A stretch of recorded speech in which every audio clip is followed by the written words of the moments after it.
இன்றைக்கி எங்கள் வீட்டு சமையலில் காராமணி கூட ப்ரான் வச்சு ஒரு காரசாரமான ஃப்ரை பண்ண போகிறோம். வாங்க எப்படி செய்கிறதுன்னு பார்க்கலாம்.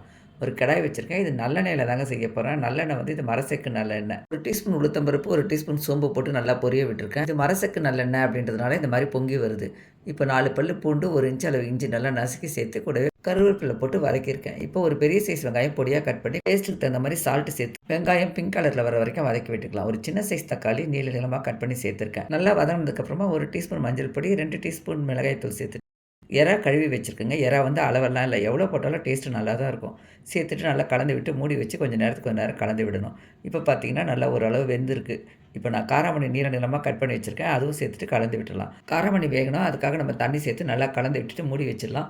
மூடி வச்சாலும் நம்ம அடிக்கடி எடுத்து கலந்து விடணும். இது ஒரு 5 நிமிஷத்துக்குள்ளேயே காராமணியும் நல்லா வெந்துருங்க. எறாவோட சேர்ந்து காராமணியும் நல்லா செவந்து வந்துடும். இப்போ கேஸ் ஸ்டவ் ஆஃப் பண்ணிடலாம். நல்லா காரசாரமான காராமணி எறா வறுவல் ரெடி ஆயிடுச்சு. ட்ரை பண்ணி பாருங்கள். தேங்க்யூ.